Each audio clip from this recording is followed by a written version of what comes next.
Commentaire de saint Thomas d'Aquin sur l'évangile de Jean, à partir du chapitre 3. Le Christ manifeste au monde sa divinité dans sa vie par les effets de sa grâce. La nouvelle naissance. La régénération spirituelle accordée aux Juifs.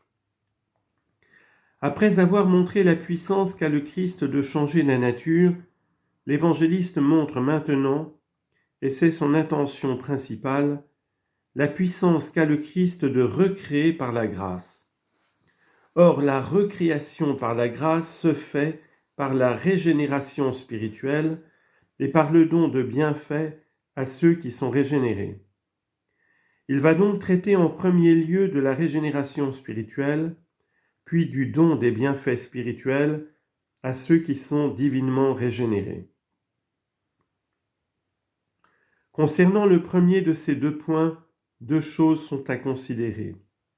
D'une part, la régénération spirituelle accordée aux Juifs, c'est le but de ce présent chapitre. D'autre part, le fait que les fruits de cette régénération s'étendent jusqu'aux nations étrangères, à partir du chapitre 4. En ce qui concerne la régénération spirituelle des Juifs, l'évangéliste montre comment le Christ la révèle d'abord par des paroles, puis l'accomplit par des actes. La régénération spirituelle révélée par la parole. L'évangéliste expose la nécessité de cette régénération spirituelle, son mode et sa qualité, sa cause et sa raison ultime. La nécessité de cette régénération spirituelle.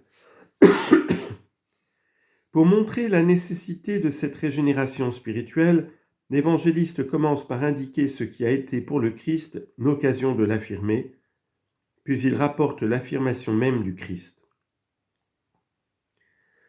Or il y avait parmi les pharisiens un homme du nom de Nicodème, un notable des Juifs.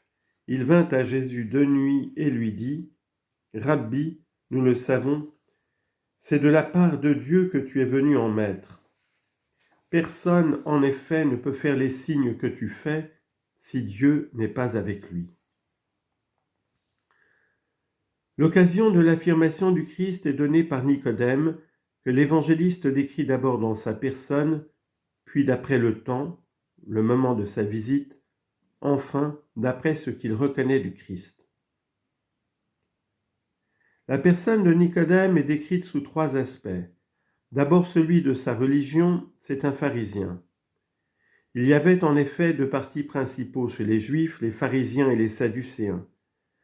Les premiers étaient plus proches de nous dans leurs convictions, car ils croyaient à la résurrection et affirmaient l'existence de créatures spirituelles.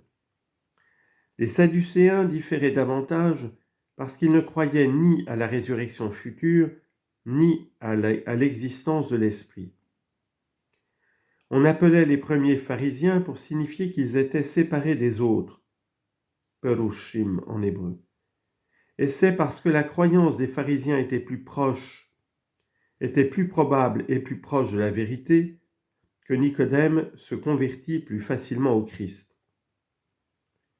Citation de saint Paul : « J'ai vécu en pharisien suivant cette secte qui est la plus austère de notre religion. » Actes chapitre 26, verset 5.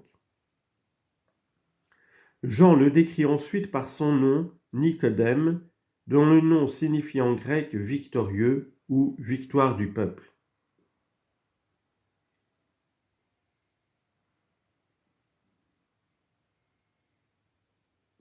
Représente ceux d'entre les Juifs qui, convertis au Christ, sont par leur foi victorieux du monde. Citation : « Telle est la victoire qui a vaincu le monde, notre foi. » 1 Jean, chapitre 5, verset 4. Enfin, il le décrit par sa dignité. C'était un notable des Juifs. En effet, pour que l'on n'attribue pas la puissance de la foi à la sagesse et au pouvoir de l'homme, le Seigneur, au commencement, n'a pas choisi des sages, des puissants ou des gens bien nés. Citation. « Frères, dit l'apôtre, considérez votre vocation. Il n'y a pas beaucoup de sages selon la chair, pas beaucoup de puissants, pas beaucoup de gens bien nés, mais ce qu'il y a de fou dans le monde, voilà ce que Dieu a choisi pour confondre les sages. 1 Corinthiens chapitre 1 versets 26 à 27. Cependant, il voulut que dès le commencement quelques sages et quelques puissants se convertissent à lui. Parce que s'il n'y avait eu que des gens sans noblesse et sans sagesse à recevoir son enseignement, on aurait pu le mépriser et attribuer l'importance du nombre des croyants à la rusticité et à la sottise des convertis plutôt qu'à la puissance de la foi. Néanmoins, le Seigneur voulut que ces nobles et ces puissants soient peu nombreux à se convertir pour éviter, comme on l'a dit, qu'on attribue leur conversion à la puissance ou à la sagesse humaine. C'est pourquoi il est dit que quelques-uns des chefs crurent en lui. Jean chapitre 12, verset 42.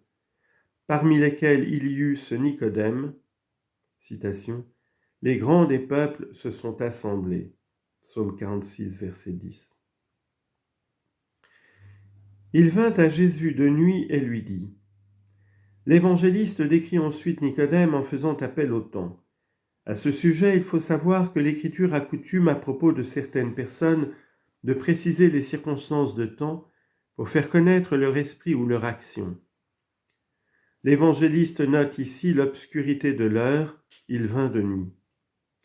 La nuit en effet est obscure, et cela s'accordait bien avec la qualité des sentiments de Nicodème, qui ne venait pas à Jésus sans inquiétude et ouvertement, mais avec crainte, car il était de ces chefs dont il est dit qu'ils crurent en Jésus, mais qu'ils ne se déclaraient pas à cause des pharisiens, de peur d'être chassés de la synagogue. Leur amour en effet était imparfait. Aussi l'évangéliste ajoute-t-il, car ils aimaient la gloire des hommes plus que la gloire de Dieu. Jean chapitre 12, versets 42 et 43. La nuit s'accordait bien aussi avec l'ignorance de Nicodème et la connaissance imparfaite qu'il avait du Christ. Citation.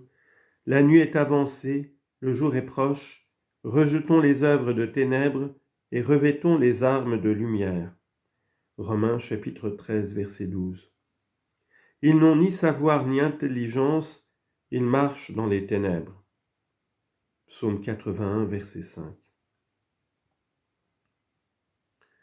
Rabbi, nous le savons, c'est de la part de Dieu que tu es venu en maître. Personne en effet ne peut faire les signes que tu fais si Dieu n'est avec lui. L'évangéliste décrit enfin Nicodème parce qu'il reconnaît du Christ. Il reconnaît ici le ministère du Christ dans son enseignement et sa puissance dans ses œuvres. Sur ces deux points, Nicodème dit vrai, mais il en dit peu.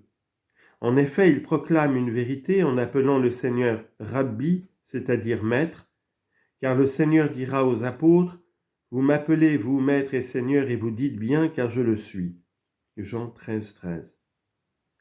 Nicodème avait lu ce qui est écrit dans Joël. Citation. « Fils de Sion, exultez et réjouissez-vous dans le Seigneur votre Dieu, parce qu'il vous a donné un maître de justice. » Joël chapitre 2, verset 23. Cependant, Nicodème dit peu, car s'il affirme que Jésus est venu de la part de Dieu comme maître, il ne dit pas qu'il est Dieu. Venir comme maître de la part de Dieu est commun à tous ceux qui exercent une charge dans l'Église en bons serviteurs. Citation. « Je vous donnerai des pasteurs selon mon cœur, ils vous feront paître avec intelligence et sagesse. » Jérémie chapitre 3, verset 15. Cela n'est donc pas propre au Christ, bien que la manière d'enseigner soit autre pour les hommes, autre pour le Christ. Les autres maîtres, en effet, enseignent seulement de l'extérieur, mais le Christ enseigne aussi de l'intérieur parce qu'il est la lumière, la véritable, qui illumine tout homme. Jean chapitre 1, verset 9. C'est pourquoi lui seul donne la sagesse et peut dire ce qu'aucun homme, seulement homme, ne peut dire. Citation. « Je vous donnerai moi-même une bouche et une sagesse à laquelle nul de vos adversaires ne pourra résister ni contredire. » Luc chapitre 21 verset 15 et Psaume 36 verset 30.